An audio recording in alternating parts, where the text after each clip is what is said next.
আসসালামু আলাইকুম, ওয়েলকাম করছি রিয়াসাদ আজিম। ভিন্ন ধর্ম মতাদর্শে যারা শুনছেন সবার প্রতি আন্তরিক কৃতজ্ঞতা। আপনারা এই ভিডিওটা আমার যখন দেখছেন ঠিক সেই সময়টায় বাংলাদেশ দল তার দেয়ালে পিঠ থেকে যাওয়া অথবা টানা 7 ওয়ানডে জয়ের পরে টানা 2 ম্যাচ জিতে সিরিজ জয়ের দ্বার প্রান্তে থাকা একটা অবস্থায় রয়েছে।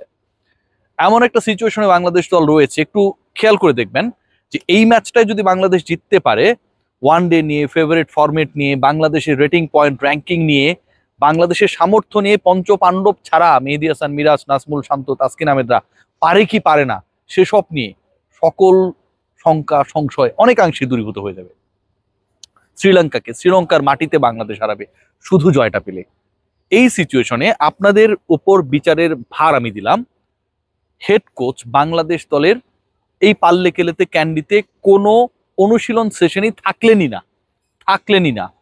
7 তারিখের প্র্যাকটিস সেশনে তার থাকার কথা ছিল, তিনি থাকলেনই না। অসুস্থতা থাকতে পারে, সমস্যা থাকতে পারে, কেউ ঝামেলার ঊর্ধ্বে না, আমি সবই মেনে নিচ্ছি।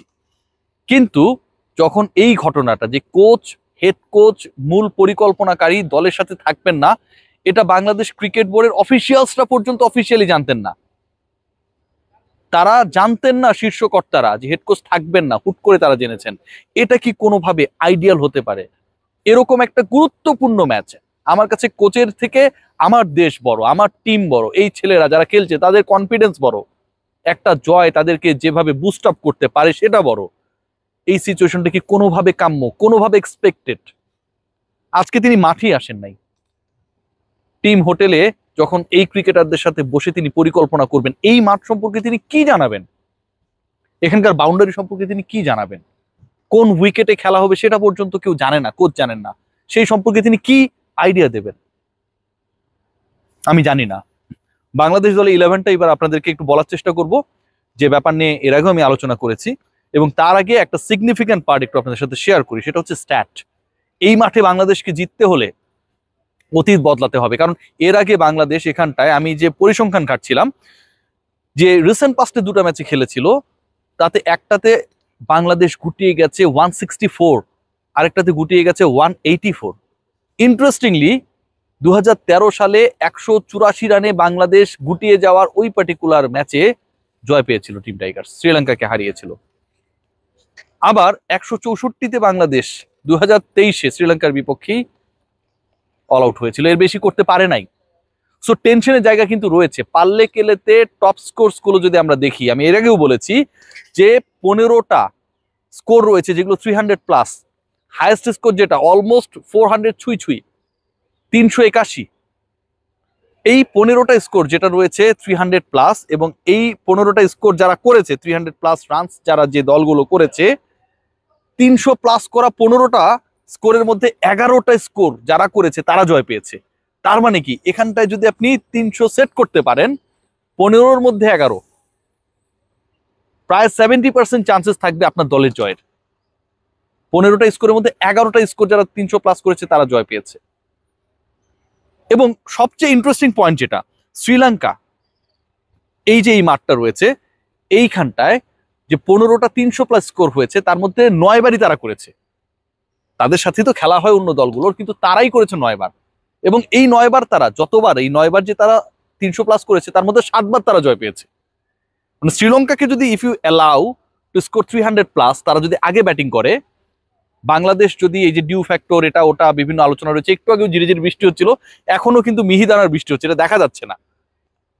যদি বাংলাদেশ শ্রীলঙ্কাকে আগে ব্যাট করতে পাঠায়, বাংলাদেশের বোলিং ডিপার্টমেন্টকে সেই দায়িত্বটা দেয়, এবং তারা যদি কোনোভাবে শ্রীলঙ্কাকে 300-র আগে আটকাতে না পারে, তাহলে কিন্তু সেটাও বাংলাদেশের জন্য বড় ধরনের একটা সেটব্যাক হতে পারে। কারণ বাংলাদেশ এই মাঠে 164, 184 এই টাইপের স্কোরগুলো করেছে। So it's going to be a very vital task for our batters. বোলাররা ভালো করবে, আমি আশাবাদী, আমি মনে প্রাণে বিশ্বাস করি। আপনি খেয়াল করে দেখবেন যে মেহেদী হাসান মিরাজ উইকেটলেস ছিলেন, গত ম্যাচে তিনি উইকেট পেয়েছেন। তানভীর ইসলাম ভেরি সেকেন্ড ম্যাচে গিয়ে 5 পেয়েছেন। শামীম হোসেন পাটোয়ারি আনবিলিভেবল বল করেছেন। নাজমুল হোসেন শান্ত খেলবেন, তিনি থাকলে বাংলাদেশ দল আরো একটা বোলিং অপশন পাবে, অন্তত 2-4 ওভার করাতে পারবে। এর বাইরে 3টা পেসার যারা রয়েছেন, তাসকিন আহমেদ, মুস্তাফিজুর রহমান, কিংবা আমাদের তানজিম সাকিবের কথা বলেন, I have my confidence on them. But batting line আপকে ভালো করতে হবে। বাংলাদেশ কিন্তু দুটা ম্যাচই এখানটায় খেলার আগে যে খেলেছে কলম্বোতে, দুটাতেই অল আউট হয়েছে। বাংলাদেশ দুটাতেই 50 ওভার্স খেলতে পারে নাই।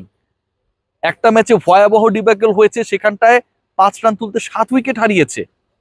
অপর ম্যাচে 25 বল আগেই অল আউট হয়ে গেছে 248-এ।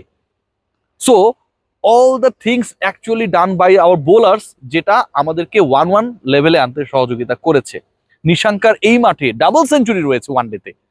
So Sri Lanka is going to be very much, what can I say, aggressive, and they will be in a mood to destroy Bangladeshi bowling attack. এই চেষ্টাটা তারা করবে। বাংলাদেশের আমার সবচেয়ে ভরসার জায়গা হচ্ছে ফার্স্ট থ্রিতে। অ্যাটাকিং ব্যাটিং যদি বলেন, কনফিডেন্সের সাথে ব্যাটিং যদি বলেন, এবং এখানটায় সবচেয়ে বড় রোল প্লে করবে আপনি প্রথম 10 ওভারে কি ধরনের ব্যাটিংটা করছেন। সার্কেলের বাইরে মাত্র 2 জন ফিল্ডার, ওই সময়টা আপনি কি করছেন, সেইখানটায় আমার কাছে মনে হয় পারভেজ হোসেন ইমন এবং Tanzid Hasan Tamim they could play a big role, এবং টুমোরো আগামীকাল তারা সেই রোলটা প্লে করবে। নাম্বার 3 নিয়ে যে শঙ্কা সংশয় ছিল, নাজমুল হোসেন শান্ত ব্যাটিং করেছেন, প্র্যাকটিস করেছেন, বডি ল্যাঙ্গুয়েজে বলে দিচ্ছে শান্ত যদি এভাবে দাঁড়ায় থাকতেও পারেন, he will be in the part of the 11, no doubt about that, and no option about Liton Kumar Das to play the match tomorrow. So ওই জায়গা থেকে যদি আমরা বলি, বাংলাদেশের 11-এ চেঞ্জ বলতেই একটা, ম্যাক্সিমাম একটা, যেখানটায় তাসকিন আহমেদের ইনক্লুশনটা আমরা দেখবো। আর সবচেয়ে হতাশার জায়গা যে আজকে বাংলাদেশের এরকম একটা মোমেন্টে হেড কোচ মাঠে আসতে পারলেনই না। আপনারা অনেকেই কমেন্ট বক্সে আমাকে বলেছেন যে আমি অনেক নেগেটিভ কথা বলি, এটা বলি। আচ্ছা ভাই, আমার দেশের স্বার্থ, আমার দেশ যাকে অ্যাপয়েন্ট করেছে, তিনি কিন্তু এর আগে একটা অ্যাপয়েন্টমেন্ট মিস করেছেন ওই ব্রিটিশ ডক্টরের। সেই ঘটনাও বাংলাদেশ ক্রিকেট বোর্ডে সবাই জানে না। সো এই ঘটনাগুলো কেন এভাবে ঘটবে, অ্যাপয়েন্টমেন্টটা আপনি এভাবে কেন নিবেন? এই সিরিজের তো মানে শিডিউলটা হুট করে হয় নাই, আগের থেকে হয়েছে। আমরা সবাই জানি, সবাই প্রিপারেশন নিয়েছে, এয়ার টিকিট কেটেছে, হোটেল বুকিং দিয়েছে, এখানটা এসেছে। এরকম একটা সিচুয়েশনে, এরকম একটা পরিবর্তিত অবস্থায়, পরিবর্তিত মাঠে, পরিবর্তিত অ্যাটমসফিয়ারে এবং পরিবর্তিত চ্যালেঞ্জে যে জিতলেই আপনি সিরিজ জিতে ফেলবেন, বাংলাদেশের র্যাঙ্কিং নিয়ে যে প্রশ্নগুলো উঠছে, সেই প্রশ্নের উত্তর দেবেন যদি জিততে পারেন, সেই পার্টিকুলার সিচুয়েশনে যখন হেড কোচ অনুপস্থিত থাকে, এটা কোনোভাবেই হেলদি না একটা দলের জন্য। But I have my full confidence on my বয়েস। বাংলাদেশের উপর পুরো আস্থা রয়েছে, দেখিয়ে দেবে বাংলাদেশ শ্রীলঙ্কাকে, যেটা তারা আগে কখনোই পারেনি ক্যান্ডিতে, পারলে কেলেতে। একবার জিতেছে শ্রীলঙ্কার সাথে, সেটাও এখন থেকে প্রায় 1 যুগ আগের ঘটনা। বড় স্কোর করতে ব্যর্থ হয়েছে বাংলাদেশ বারবারই। সেই জিনিসটাকে, সেই কুফাটা কাটিয়ে টিম টাইগার্স চলে উঠবে আপন মনে হয়। সবাই ভালো থাকবেন, টেক গ্রেট কেয়ার।